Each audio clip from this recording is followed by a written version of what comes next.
Imagine standing on the edge, I mean, really on the precipice of just a monumental challenge. Yeah. You're tasked with stepping into the shoes of a truly legendary leader, someone who, well, guided a whole nation through decades in the wilderness, freed them from slavery, gave them foundational laws. An icon, really. Exactly. And now it's your turn. You have to take this vast nation, millions of people, across this uncrossable river into unknown, hostile land, Right. all while trying to fulfill this ancient, long-held promise. That's the extraordinary journey, fraught with immense challenge and needing just unwavering leadership that we're diving into today. That's precisely it. Our deep dive today is into the book of Joshua, picking up right where Moses' incredible, truly impactful story ends. A huge transition. A really pivotal period in history, yeah. And we'll be meticulously exploring that transition of leadership from the iconic Moses to his chosen successor, Joshua. We'll look at the remarkable fulfillment of promises made centuries early Yeah. and the incredibly complex, often, frankly, brutally challenging process of a young nation establishing itself in a new territory. Our goal is to extract the most crucial insights, the real nuggets, from this foundational source material. See how it all worked. Yeah, seeing precisely how strategy, unwavering faith, critical human decisions, and, you can't ignore it, undeniable divine intervention intertwine to shape a nation's destiny, to redefine its future, really. So our mission then is to uncover the most important nuggets of knowledge from this foundational history. Yeah. We want to understand not just what happened, but dig into why it matters so profoundly to the people then. Right, the context. And maybe more importantly, connect those ancient insights to how we understand things today, like large-scale transitions, the very nature of leadership itself. Sure. And the tricky challenges of collective action, whether that's a nation, a company, or even, a community project. Absolutely relevant. So let's begin to unpack this incredible story. Right. Okay, so the scene opens with this incredibly poignant moment, a really significant handover.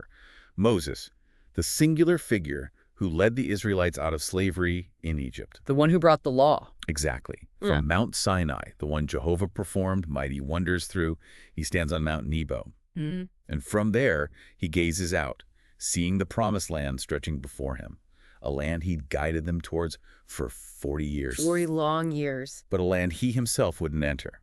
It's described as his final, powerful act. What an ending for such a leader, isn't it? It's a moment that really captures both the triumph and the ultimate sacrifice of leadership. It really does. Yeah. And what's absolutely fascinating here, and it really sets the stage for what comes next, is this almost superhuman description of Moses' vigor, even at 120 years old. Incredible age. Right. The source says his eyes had not grown dim, nor had his vital strength unfaded. Now, that's not just a casual detail. No, it feels significant. It profoundly underlines his extraordinary physical endurance and, maybe more importantly, his undiminished spiritual and intellectual strength, right up to his final breath. It speaks to the sheer force of his leadership. His presence. Exactly. And to hammer home his unique standing, the source highlights, there has never again arisen in Israel a prophet like Moses, whom Jehovah knew face to face. Wow. Face to face. That definitive statement right at the end of his life sets an almost impossibly high bar for his successor.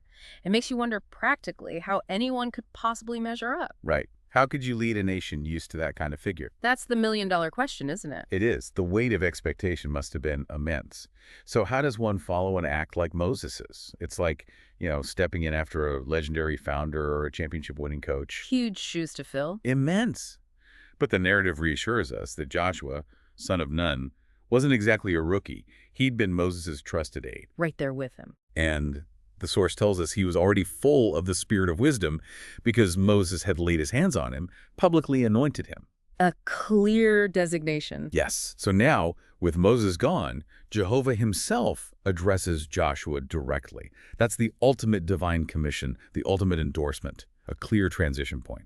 Indeed. And this divine charge to Joshua, right in the opening verses of the book, it's foundational. And it's just brimming with both encouragement and incredibly clear directives. Like what? Well, Jehovah tells him repeatedly, almost like a leadership mantra, be courageous and strong. Okay. This isn't just, a suggestion. It's presented as a core requirement for the huge, often daunting task ahead. Makes sense. And the central promise, the whole reason for the 40 years in the wilderness, is emphatically reiterated directly to Joshua.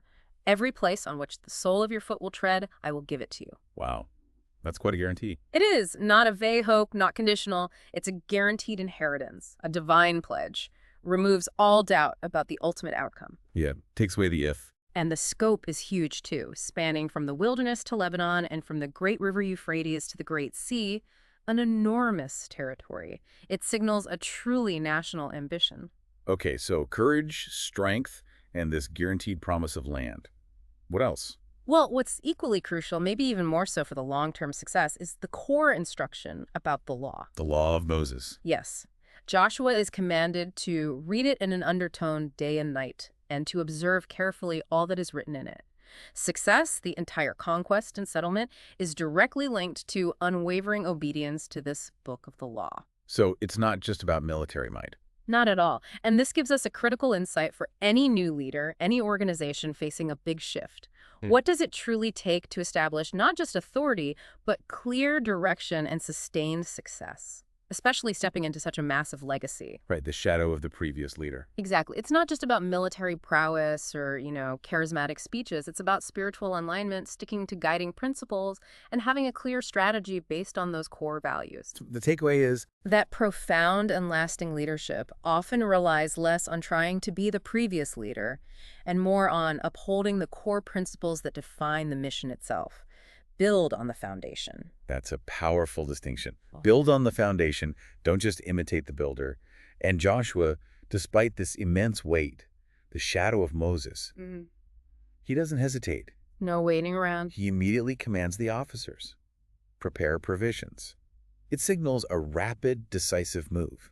And this isn't some small commando unit. No, this is a nation on the move. It's a massive logistical undertaking for a huge population. Women, children, livestock, preparing to cross a major river into enemy territory. Logistically and psychologically challenging, absolutely. Huge challenges. And the unity in response is both striking and strategically crucial. You have the Transjordan tribes, Reuben, Gad, half of Manasseh, who already had their land east of the Jordan. Right, they were technically settled. But they immediately remind Joshua of their solemn pledge to Moses. They promise to cross over armed, fight alongside their brothers. The other tribes. Until the land on the west side is completely conquered. Only then, mission accomplished, would they return home. That shows real commitment. It demonstrates a collective commitment, a strategic alignment that's absolutely vital for this kind of large-scale migration and military campaign. It's a powerful example of intergroup cooperation for a common goal. Even when their own immediate interests were already secured. Precisely. They understood the importance of a unified front. The nugget of knowledge here is profound. A common vision and shared commitment, even across different interests, are essential for any massive collective effort. Disunity at a critical moment can derail everything. Even divinely appointed missions. Absolutely. Okay, so the nation's mobilized, they're unified, at least for now. Joshua's first tactical move, send 2 spies to Jericho, a famously fortified city. A key strategic target. But the story immediately takes an unexpected twist with Rahab, a prostitute. She plays this pivotal, almost shocking role. Her actions are indeed pivotal. They transform a standard spy mission into something much deeper. Themes of faith, foresight, unexpected alliances. Right. She doesn't just hide the spies. She makes this bold declaration of faith. She tells them, I know that Jehovah will certainly give you the land and that the fear of you has fallen upon us. So she recognized their God's power. Exactly. It's not just hiding them. It's a statement of deep conviction despite being on the enemy's side. It's a strategic calculation based on what she's heard about Jehovah's power. And then there's the scarlet cord. Yes, the scarlet cord. The source highlights it as the unique identifier for her house, marking her and her family for safety. It's a powerful visual symbol of rescue based on her belief and action. And the oath. The oath sworn to Rahab by the spies, binding them to save her and her household. It underscores the gravity of promises and covenants, even in warfare. Such commitments were considered inviolable. So even in conflict, promises matter. Immensely. The key takeaway might be that even in adversarial situations, clear, binding commitments can forge unexpected alliances and lead to surprising outcomes. Sometimes faith transcends traditional loyalties when people see a greater force at play. A powerful point about promises. And right after this, the Israelites reached the Jordan River, a critical obstacle. The source says it's overflowing its banks, harvest season flooding. A serious barrier. So how do you get millions across People, kids, animals, everything. This calls for incredible faith or, frankly, some kind of massive divine intervention. And that's exactly what happens. It's a truly awe-inspiring event, a clear demo of divine power, validating the whole mission and Joshua's leadership. How did it unfold? The priests, carrying the Ark of the Covenant, are told to step into the water. As their feet touch the overflowing river, the text says the waters flowing downstream stood still, piling up as a dam. Wow, just stopped. And those flowing down to the Sea of the Arabia, the Salt Sea, were completely cut off. The whole nation crosses on dry ground, swift, safe, utterly miraculous. And the purpose. Jehovah explicitly states it, so that all the people of the earth may know that Jehovah's hand is strong, and so that you may always fear Jehovah, your God. A public, undeniable display of power, validating the mission, Joshua's leadership. Leaving no doubt. Exactly, and to make sure no one forgets. The memorial stones. Right. 12 stones taken from the middle of the riverbed are set up at Gilgal, their first camp, and another 12 are placed in the riverbed itself. As a permanent sign. A tangible, lasting sign, a future teaching moment. When kids ask, what do these stones mean? It prompts the story, a powerful reminder, anchoring their identity in these miraculous beginnings. It shows the importance of remembering, doesn't it? Creating those markers. Absolutely. It reinforces collective identity, inspires future generations, reminds everyone of the foundational moments. It's strategically important. So they've crossed the Jordan, they're finally in the land. You'd think, okay, time for battle plans, set up defenses. Right. Immediate military action seems logical. But no, the first order of business is something deeply symbolic, almost ritualistic. Circumcision. That seems risky, militarily speaking. From a purely military view, yes. Incapacitating your fighting men right after entering enemy territory. Risky.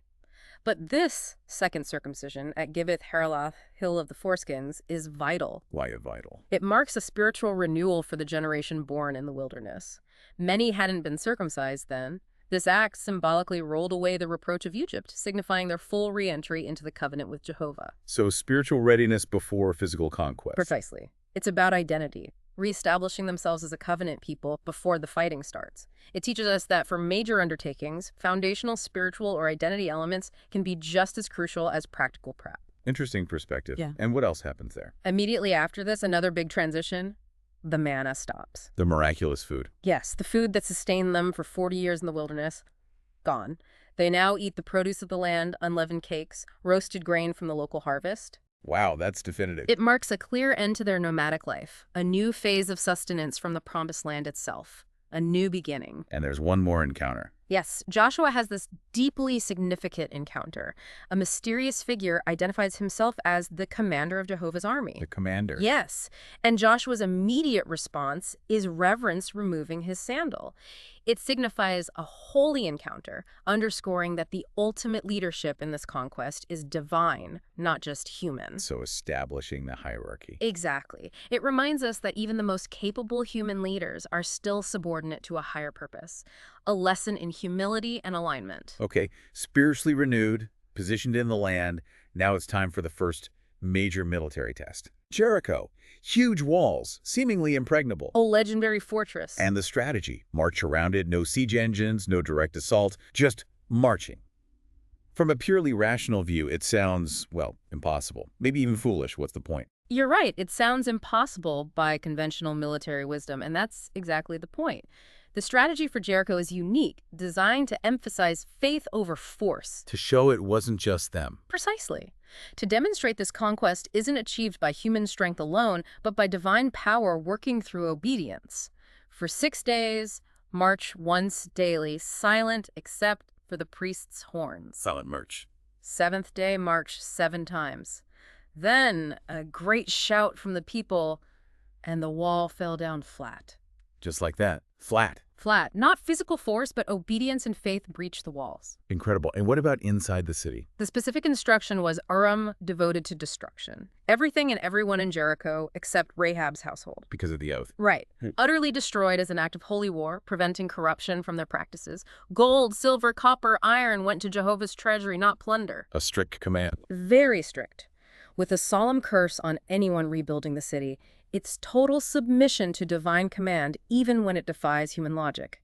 The insight. When facing huge obstacles, sometimes the best strategy isn't logical, but relies on radical obedience to principles beyond conventional thinking. Like dismantling old structures, not just tweaking them. Exactly. Sometimes you need a complete break to achieve a new outcome. What a triumph that must have been. A spectacular victory, surely boosting their faith. Immensely. But then, bam! An immediate, stunning reversal right after Jericho. Israel suffers a baffling defeat at A. They lose 36 men. How? Why? Yeah. After that miracle, it must have been crushing. A profound setback, absolutely. And the source is crystal clear. It was a direct consequence of unfaithfulness within the community. Unfaithfulness. How? One individual, Achan, took items devoted to destruction from Jericho, a valuable robe, silver, a gold bar, and secretly buried them in his tent. Hebreically theorem. Yes, and this raises that critical question of corporate responsibility. The sin of one person led directly to defeat and trouble for the entire nation. Wow. One person's actions ripple out. It's a stark illustration. Individual actions, even hidden ones, can have collective, devastating consequences. Integrity is linked to the collective outcome. So what happened to Achan? He and his household were justly punished, not just retribution, but to purge the unfaithfulness, reestablish the covenant relationship. And after that, AI again. Yes. With the sin purged, the community purified, Joshua gets new, detailed instructions. Set an ambush, draw them out with a feigned retreat, capture and destroy the city. King hanged. This time, victory is decisive. So the lesson is? Foundational principles matter immensely. For any collective effort, unchecked individual breaches of principle, even seemingly small ones, can unravel success, create vulnerabilities, lead to failure. Integrity at every level is paramount. Fascinating how hidden actions impact the whole. It really underscores trust and integrity. Okay, speaking of strategy, while other kings prepare for war, the Gibeonites try a different tactic. Deception. Yeah, a clever, intricate plan. Make themselves look like they're from far away, not part of the local Canaanites. A very well-executed deception. Masterful misdirection, worn-out clothes, mended sandals, moldy bread, cracked wineskins. The whole 9 yards. Right. Their story, heard of Jehovah's power, traveled from a very distant land to make a covenant, implying they weren't among the locals set for dispossession. And the Israelites bought it. They did, but the crucial oversight is stated clearly. They did not ask Jehovah's word. They looked at the evidence, believed the story, but failed to consult God. Oh. So they swore an oath to the Gibeonites, binding themselves into a covenant. And the consequences. Significant and irreversible. The deception was discovered 3 days later, but the oath couldn't be broken. Couldn't break an oath, even based on lies. Apparently not. So the Gibeonites, instead of being annihilated, became woodcutters and water carriers for the assembly and for Jehovah's altar. So they were spared, but subjugated. Yes. It highlights the inviolability of an oath, even under false pretenses. And it carries huge implications about integrity of promises. It's a powerful lesson in due diligence, consulting foundational principles before making big commitments. Yeah, failing to check first led to long-term issues. Exactly. The Gibeonite deception is a case study in the power of a sworn commitment, but also the critical importance of due diligence. Short-term expediency or failing to consult core guidance can lead to long-term entanglements and unintended consequences. Okay, so the Gibeonite situation, ironically, kicks off the next big phase. A huge coalition of 5 Amorite kings forms against Gibeon for making peace with Israel. They see them as traitors. Which immediately draws Israel into direct conflict. Right, and Joshua, always decisive, marches all night to surprise them. Setting the stage for one of the most incredible events in the whole narrative, he really pushed his forces. He certainly did, and this battle is extraordinary, mainly due to direct divine intervention on a scale we haven't seen before. As the battle rages, Jehovah throws large stones from the heavens, massive hailstones, killing more enemies than Israel's own swords. Wow, hailstones as weapons. That's already a miracle. But then comes the truly unprecedented, astounding part. Joshua famously commands, with incredible faith and boldness, "Sun, stand still over Gibeon, and you, moon, over the valley of Ayalon." He commanded the sun and moon. Yes, and the source states unequivocally, the sun stood still and the moon stood still until the nation could take vengeance on its enemies. That's mind-blowing. It's presented as a direct, undeniable sign of Jehovah fighting for Israel, ensuring complete victory, transcending natural limits. It served a clear purpose, demonstrating divine power beyond doubt.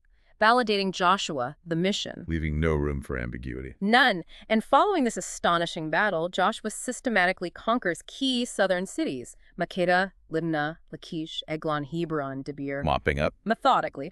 Each city described as devoted to destruction, no survivors, fulfilling the broader command to clear the land. Not just tactical wins, but fulfilling the divine decree. The insight being. For monumental tasks, especially with a higher purpose, success might come not just from planning or force, but from recognizing and acting on opportunities for extraordinary, unexpected help aligned with that purpose. Having the faith to ask for and act on the seemingly impossible. Okay, so the South is largely subdued. But just when you think the major battles might be over. Another challenge arises. Yes, a formidable northern alliance gathers, led by Jabin, king of Hazor. A vast army, horses, chariots, the tanks of ancient warfare. Right. This looks like a much more conventional, powerful military threat. A different kind of combat. A real test for Joshua and his forces. It certainly presented a different challenge, a technologically superior enemy. Direct conventional military confrontation on a large scale. But again, Jehovah reassures Joshua. With a plan. Provides a clear path. Victory promise, but also specific strategic instruction. Do not be afraid. Tomorrow I will give all of them slain. What also? Hamstring their horses and burn their chariot. Why hamstring and burn? To neutralize the enemy's tech advantage permanently, ensure they can't rebuild or reuse those formidable weapons against Israel later. It's about dismantling capacity, not just winning one battle. Far-sighted. Smart. And did it work? Joshua catches them by surprise at the waters of Merom, a complete rout. Hazor, specifically called the head of all these kingdoms, the regional capital, is singled out and burned. But not all the cities. No. Others are captured, inhabitants killed, but not necessarily burned. It shows a nuanced application of the Urim, the ban, tailored to strategic importance. So leadership isn't just winning, it's disabling future threats. Exactly. A comprehensive approach, knowing when to apply total destruction, when to use other methods. So beyond these big city conquests, the source also mentions removing the Anakim, often called giants. Or just people of imposing stature, Adds another layer to the challenge, right? Not just fortified cities, but deeply entrenched, formidable people, maybe even confronting fear and legend itself. That's absolutely right. The Anakim had this reputation, a significant psychological and physical hurdle. The source details how Joshua systematically removed them from the mountain regions, Hebron, Debir, and Anab. Thoroughly. Very. Text says, no Anakim were left in the land of the Israelites, except for a few in Gaza, Gath, and Ashdod. Shows the thoroughness, addressing every aspect of the command to dispossess. Okay. And then the source gives this truly comprehensive list. All 31 kings conquered by Joshua west of the Jordan, plus the kings Moses conquered east of the Jordan. Like an administrative record? Almost. It gives a clear picture of the vast territory subdued, the sheer scale of the campaigns under Joshua, underscores the monumental achievement from former slaves to a force that subdued a region. What's the takeaway there? Perseverance. Perseverance, yes, and meticulous attention to detail. Broad strategy is vital, but so is the grinding work of systematic execution to fully realize a grand vision, dotting the I's and crossing the T's, so to speak. Okay, extensive conquests, major victories. But the mission isn't quite done, is it? The source explicitly states, right at the start of the land division, a very large amount of land remains to be taken possession of. Crucial detail. Very realistic. So military victory isn't the whole story. There's still work to do. Settlement, securing territory. Exactly. Initial conquests broke the power of major kingdoms, eliminated big threats, opened the way, but fully taking possession, tribe by tribe, driving out remaining resistance, establishing control everywhere. That's an ongoing, complex task. Winning the war versus securing the peace. Precisely. And remember, Moses had already distributed the land east of the Jordan to Reuben, Gad, half of Manasseh, before his death. Right. The boundaries, cities, inhabitants there are meticulously detailed, a clear record preventing future disputes. And what about Levites? Ah, yes, a consistent, important theme. The tribe of Levi gets no land inheritance like the others. Instead, Jehovah, the God of Israel, is their inheritance. It reinforces their unique, non-territorial role, focused entirely on spiritual service, teaching the law, maintaining tabernacle worship.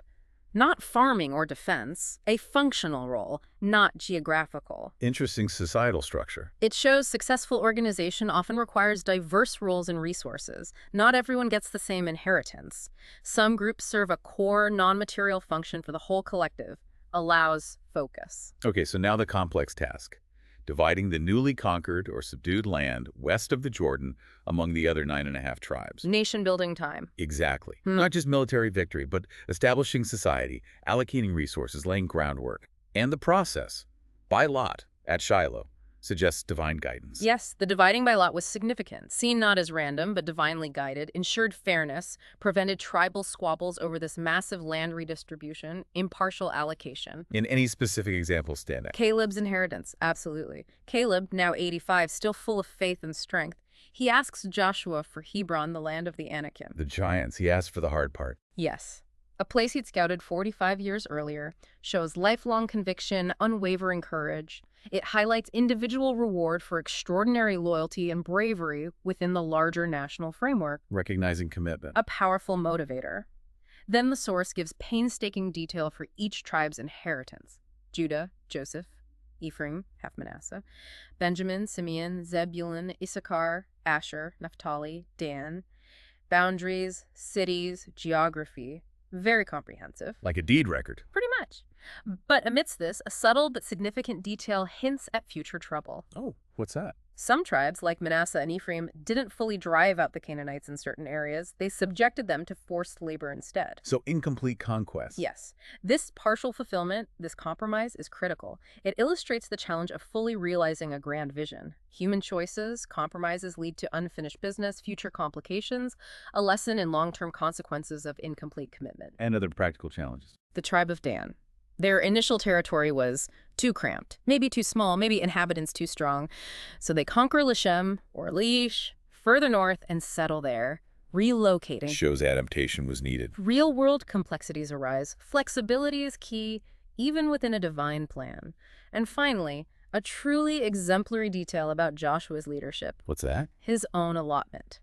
Only after all the tribes got their inheritance did Joshua himself receive his land, Timnath-Serah in Ephraim, by command of Jehovah. Took to the last. Yes, prioritizing the nation's needs before his own. Profoundly self-sacrificing, true servant leadership. So, land divided. What about the nuts and bolts of society? Legal structures. Two crucial provisions are established, cities of refuge and cities for the Levites. Okay, tell us about those. They absolutely reflect a maturing legal and social structure, moving beyond conquest to internal order, justice. 6 cities designated as cities of refuge, 3 west of Jordan, 3 east. For what purpose? Sanctuary for accidental killers, protection from the avenger of blood until a trial before the assembly. It shows an evolving legal system distinguishing accidental versus intentional killing.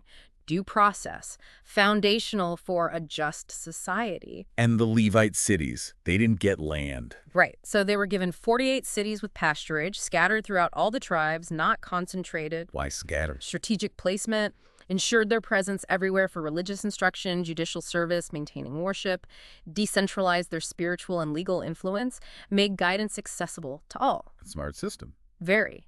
And this whole section culminates with this powerful summary statement. It really underscores the success. What does it say? So Jehovah gave Israel all the land that he had sworn to give to their forefathers, and they took possession of it and settled in it. Not a single promise failed. Out of all the good promises that Jehovah had made to the house of Israel, all of them came true. Wow. A definitive statement. A resounding declaration of fulfilled promises marks the completion of a major foundational phase. Testament to clear vision, divine backing, and maybe human obedience paying off. #tacticality, Joshua's farewell and end of an era. Okay, land divided, settled, infrastructure developing. The Transjordan tribes, Reuben, Gad, half Manasseh, finally head home east of the Jordan. Mission accomplished for them. Time to go home.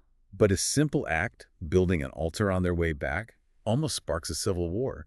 It's incredible how easily intentions get twisted, isn't it? Even after huge shared successes. A stark reminder of unity's fragility. Even after triumph, they build this large, imposing altar by the Jordan. The other tribes hear about it. And jump to conclusions. Immediately misinterpret it. Act of rebellion, turning from Jehovah, creating a rival worship place strictly forbidden. They're so incensed they prepare for war against their own brothers. Wow, over an altar. Thankfully, cooler heads prevail. Wisdom in conflict resolution. A delegation, Phineas the priest, 10 chieftains, is sent to investigate before fighting. Smart move. Talk first. Yes. The Transjordan tribes explain. The altar is not for sacrifices. It's a witness, an ed to their allegiance to Jehovah. built so their descendants across the Jordan wouldn't be cut off from worship or their Israelite identity. A symbol of unity, not division. Exactly. It highlights the critical importance of communication, seeking clarity before judgment, addressing misunderstandings to prevent disaster, even within close-knit groups. The takeaway. Miscommunication can be as destructive as betrayal. Prioritize dialogue, understanding different perspectives before reacting. Crucial for preserving unity. A powerful lesson. Now, Joshua, he's old and advanced in age, senses his end is near. Yeah, his time is coming. He gathers all Israel for final addresses, not just passing leadership to one person now, but passing a legacy of principles, a warning, a final powerful call to action for the whole nation. A capstone to his incredible life of service, yes. In Joshua 23, it's a fervent plea. Be very courageous to observe and carry out all that is written in the book of the law of Moses. Stick to the law. And he warns them explicitly. Don't associate with remaining nations. Don't intermarry. Don't serve their gods. Disobedience, he says starkly, will lead to destruction and expulsion from the land Jehovah gave them. A clear warning against complacency, spiritual drift. Absolutely. The promises are conditional on faithfulness. Past successes, even divine ones, don't guarantee future prosperity without continued adherence to core principles. Vigilance is critical. And then another address. At Shechem. Yes, Joshua 24. He takes him on this powerful historical journey. From Abraham's origins, Egypt, Exodus, wilderness, entry into Canaan, recounting Jehovah's faithfulness every step. Reminding them of their history. Every blessing, every deliverance. Then he presents this clear, unavoidable choice. A defining moment for the new generation. Now fear Jehovah and serve him with integrity and faithfulness. Choose today whom you will serve. Putting it squarely on them. Asking for active reaffirmation, and the people respond resoundingly, no, it is Jehovah whom we will serve. A strong declaration. So Joshua renews the covenant, sets up a large stone under a tree as a tangible witness to their promise, solidifies their commitment, creates a lasting memorial of their collective choice. Shows the importance of regularly reaffirming purpose, doesn't it? Definitely. Ensures shared values aren't lost to time or complacency. And so, the deep dive concludes with the solemn passing of Joshua. And another key figure, Eleazar the high priest. A true end of an era. Yep. Joshua dies at 110. A life full of purpose, unwavering faith, remarkable achievement. Buried in Timnath-Serah, his own inheritance, received last. A fitting end. Shortly after, Eleazar the priest, Aaron's son, who served faithfully alongside Joshua overseeing religious life, also dies and is buried. Their passing marks the end of that generation. The generation that entered the land. Exactly. Signifies the close of a foundational chapter. Moving from conquest and settlement into a new era, establishing themselves fully, facing challenges of long-term self-governance and spiritual adherence. We've covered an incredible journey today. Moses' final moments, Joshua's death, exploring the challenges of leadership transition, the power of faith in action. The monumental task of establishing a nation. Right. Awe-inspiring miracles, Jordan crossing, sun standing still alongside strategic battles, intricate land distribution, societal organization. It's a powerful testament to a grand vision realized through divine guidance and, importantly, human obedience. So what can you, our listeners, take away from this deep dive? Thinking about promises fulfilled, societies evolving. Well, perhaps it's the profound impact of a clear mission and determined, divinely guided leadership against overwhelming odds. Or maybe the critical importance of unwavering obedience to foundational principles, even when it seems counterintuitive or demands huge sacrifice. The obedience piece is huge. It also highlights how societal promises, long-held dreams, can indeed be fulfilled. But, and this is key, maintaining that success requires continuous vigilance, community commitment, and a renewed understanding of purpose from every single generation. The initial triumph is just the start. Exactly. It's the beginning of the ongoing work of sustaining and building on that success. That's a powerful thought. The triumph is just the start, which leads to maybe a final provocative thought. Consider that statement from Joshua 21.45. Not a single promise failed. All of them came true. A powerful declaration of fulfillment. So, if all promises are fulfilled, if the greatest goal has been achieved, what does that mean for the next stage? What new challenges pop up, not from unfulfilled promises, but from the huge responsibilities of a promise fully realized? That's a deep question. What do societies or even individuals do after hitting their biggest goal? How do you handle the new challenges of just maintaining that accomplishment and evolving beyond it? It's a question that echoes far beyond ancient Israel, doesn't it? It certainly does. Something to really chew on.